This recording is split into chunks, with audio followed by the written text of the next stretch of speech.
Deuteronomy chapter 33. This is the blessing with which Moses the man of God blessed the children of Israel before his death. He said, Yahweh came from Sinai and rose from Seir to them. He shone from Mount Paran. He came from the 10,000s of holy ones. His right hand was a fiery law for them.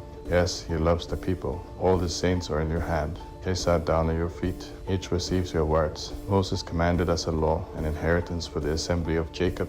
He was king in Jeshurun when the heads of the people were gathered, all the tribes of Israel together. Let Reuben live and not die, nor let his men be few. This is for Judah. He said, Hear Yahweh, the voice of Judah. Bring him into his people. With his hands he contended for himself.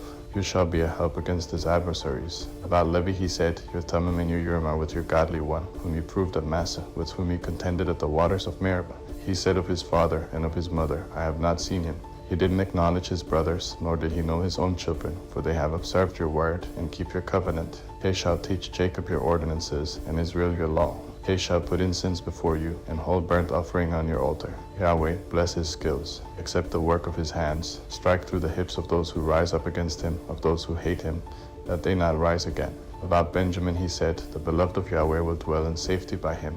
He covers him all day long. He dwells between his shoulders. About Joseph he said, His land is blessed by Yahweh, for the precious things of the heavens, for the dew, for the deep that couches beneath, for the precious things of the fruits of the sun, for the precious things that the moon can yield, for the best things of the ancient mountains, for the precious things of the everlasting hills, for the precious things of the earth in its fullness, the goodwill of him who lived in the bush. Let this come on the head of Joseph, on the crown of the head of him who was separated from his brothers. Majesty belongs to the firstborn of his herd. His horns are the horns of the wild ox. With them he will push all the peoples to the ends of the earth. They are the 10,000s of Ephraim. They are the thousands of Manasseh. About Zebulun he said, Rejoice, Zebulun, and your going out, and Issachar, and your tents. He will call the peoples to the mountain. Here they will offer sacrifices of righteousness, for they will draw out the abundance of the seas, the hidden treasures of the sand. About Gad he said, He who enlarges Gad is blessed. He dwells as a lioness, and tears the arm and the crown of the head. He provided the first art for himself, for the lawgiver's portion was reserved for him.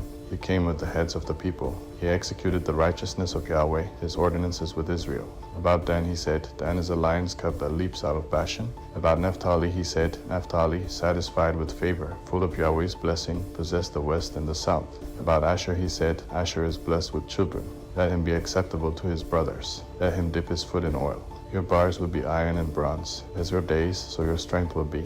There is no one like God, Jeshurun, who rides on the heavens for your help, and his excellency on the skies. The eternal God is your dwelling place. Underneath are the everlasting arms. He thrust out the enemy from before you and said, Destroy. Israel dwells in safety, the fountain of Jacob alone, in a land of grain and new wine. Yes, his heavens drop down dew. You are happy, Israel, who is like you, a people saved by Yahweh, the shield of your help, the sword of your excellency. Your enemies will submit themselves to you. You will tread on their high places.